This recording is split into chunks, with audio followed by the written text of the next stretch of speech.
Voy con Fernando Coca, él es periodista, él es columnista, él es autor de un libro muy bueno sobre la línea 12 del metro y entiendo que fuiste jefe de prensa de Marcelo Ebrard también, No, ¿no? yo no fui jefe de prensa de Marcelo.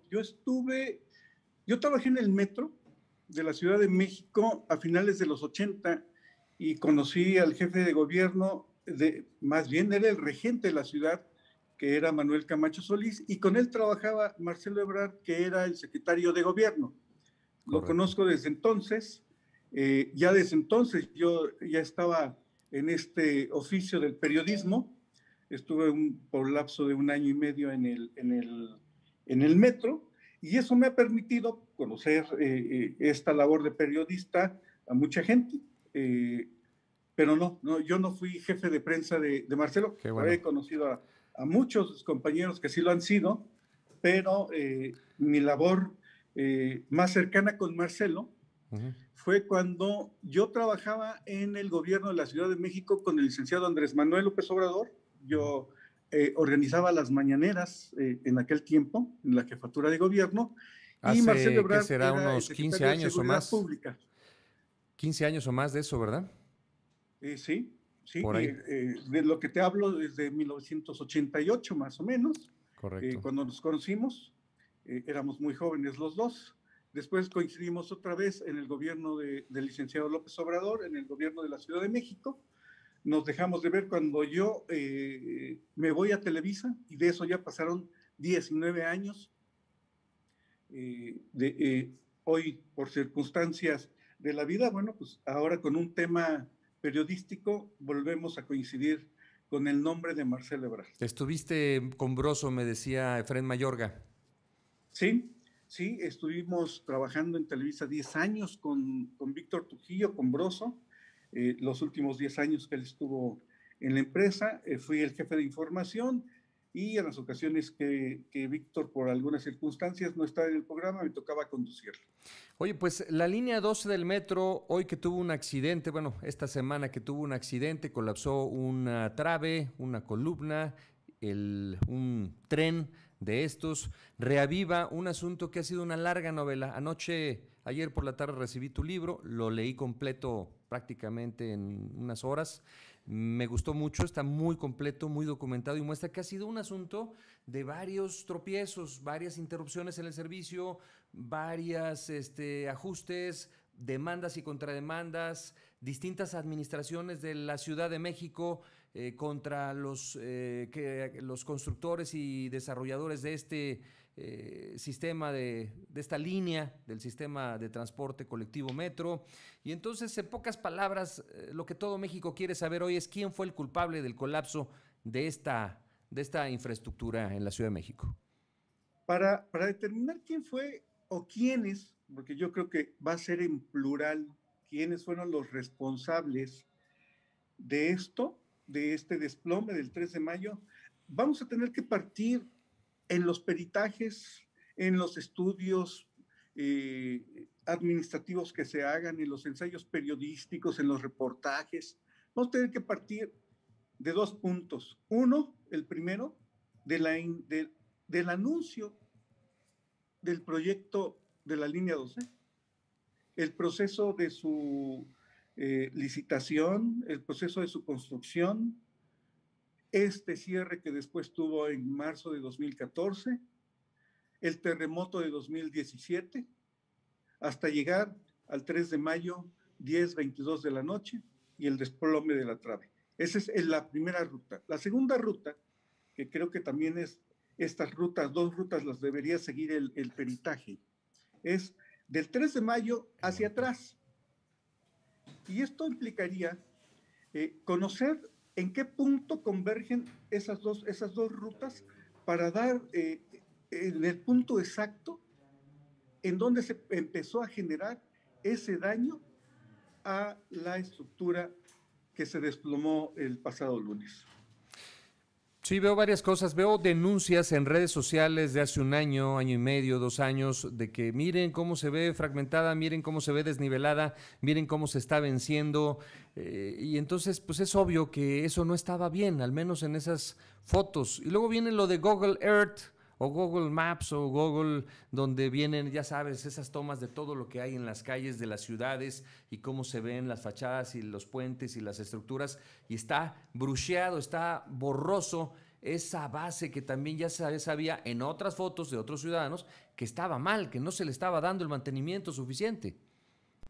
Acabas de mencionar la palabra que yo creo, Alberto, es clave en el tema, mantenimiento. Vamos a recapitular un poquito la historia del sistema de la línea 12.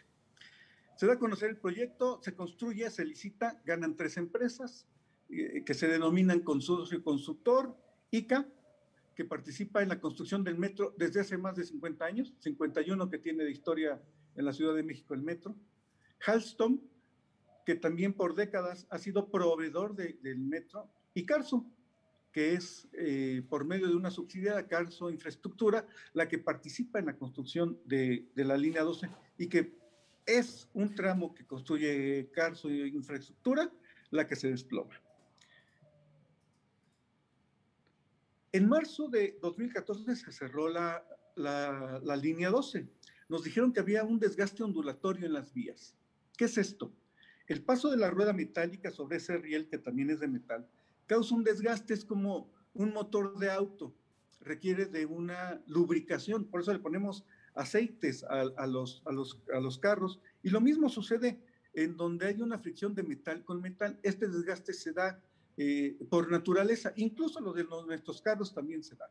Bien, el gobierno de Miguel Ángel Mancera determinó que este desgaste ondulatorio era peligroso para la transportación de pasajeros y decidieron cerrarla antes de que hubiese un grave accidente que pusiera en riesgo la vida de los usuarios. Y estuvo cerrada muchos meses en forma exagerada hasta que vino un británico, según tu libro, a decirles, esto es normal y se arregla con mantenimiento y no tienen que cerrar tantos meses el servicio de una línea del metro. Así es. Todos los expertos que vinieron, y Stuart Grassi, que es algo así como el padre de los estudios del desgaste ondulatorio, les dijo, oigan, ¿y a quién se le ocurrió cerrar? El mantenimiento diario resuelve esto.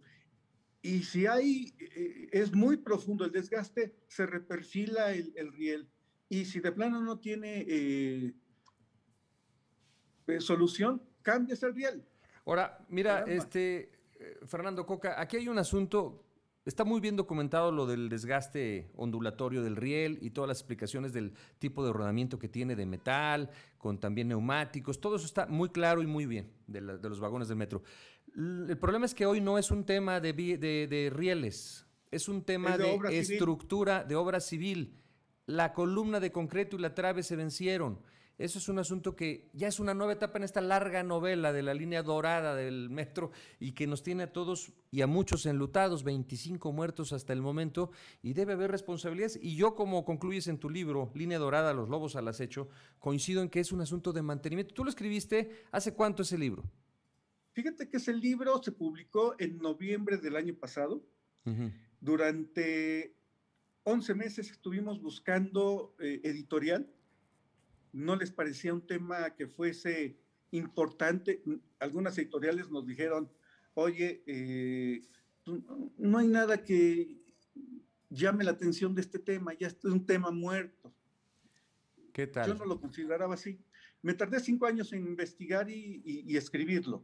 Sí, te creo. Pero hay un dato que en el libro está y que puede ser el punto de inflexión de lo que sucedió el 3 de mayo.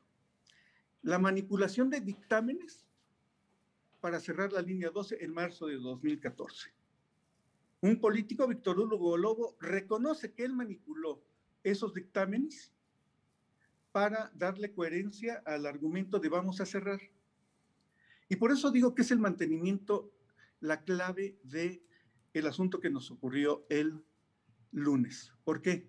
Si manipularon dictámenes para cubrir que no hicieron el mantenimiento a la línea 12 del metro en lo correspondiente a vías, tenemos el derecho de dudar que hicieron mantenimiento en todo el sexenio del doctor Mancera y que entregaron una línea deteriorada, igual que el resto de la red metro de la Ciudad de México, Y Ahora, por eso está como está el metro. estoy de acuerdo de la culpa Ahora, de Mancera, pero ¿sabes qué? ¿Hace cuántos años salió Mancera de la Ciudad de México? hace 2 años, Dos a años. eso voy, Y a eso voy. este gobierno de Sheinbaum recortó el presupuesto de mantenimiento, como hoy Y aparece ahí sube publicado en diarios de ejercicio. circulación nacional. Entonces dices, es un poquito o un mucho de Mancera, pero la que entró hace 2 años, no me digas que estaba ciega y que no tiene supervisores que pasan y ven, ah, mira, esa trave está vencida, ah, mira, nos lo están reportando en el programa de radio de fulano de tal, de Pepe Cárdenas, de Televisa, de TV Azteca, vamos a arreglarlo. Tú cuando gobiernas una ciudad y pasas y ves un bache, pues no estaba,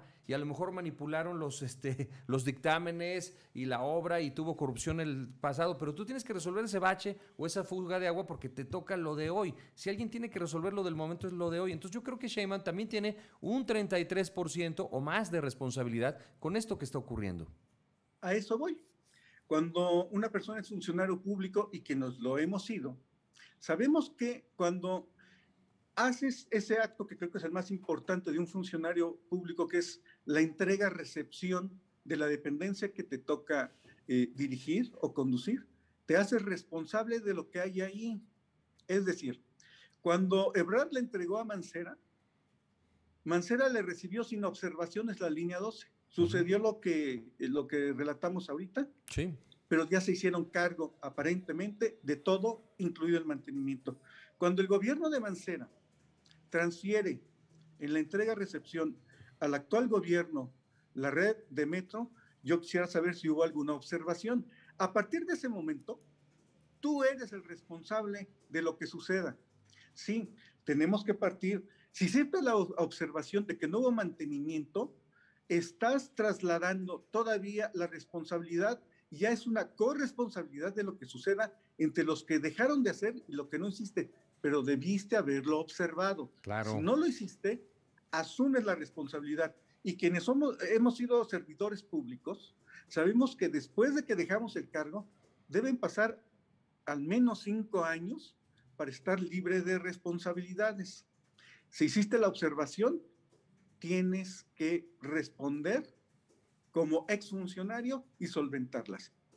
Estoy de acuerdo. Es una corresponsabilidad de alguien que asume un cargo. Y tengo la certeza de que el mantenimiento del 2014 a la fecha o no se hizo o fue deficiente, porque el mantenimiento nos va a servir Alex. para determinar, no sé el grado en que lo hicieron, pero sí, ese mantenimiento sirve para ver si hay algún daño en las vías, en las Claro. estructuras, en los sistemas de comunicación, en la red de energía, etcétera, etcétera, etcétera. Si hiciste Totalmente de bien tu acuerdo. trabajo, debiste haber visto esto. Me preocupa y me ocupa mucho que nos digan que en 2019 y en 2020, ya en el actual gobierno, se hizo una revisión de la estructura y no hubo indicios de que esto pudiera suceder. No, sí, cómo no. Eso es lo que más me llama la atención. Claro. A ver, no vamos a exonerar a nadie. ¿Cuándo no fue el vamos a temblor culpar que a nadie. dizque afectó El- esta estructura? Yo creo que es uno de los factores principalísimos de este tema. Tú que vives En en el, esa 2000, ciudad, en el 2017 se dio este movimiento telúrico y la zona en donde se desplomó fue una de las zonas en las que se registraron grietas en el subsuelo, en la bueno. superficie de la Colonia del Mar y la Colonia Olivos. Entonces, el temblor fue en 17 y en 19 hacen ese estudio y no encuentran ningún daño, pues, pero los vecinos sí. ¿Cómo así? Como dicen los colombianos. Pero bueno, mira, Fernando, te agradezco mucho tu valioso tiempo. Está padrísimo tu libro, lo recomiendo mucho. Gracias.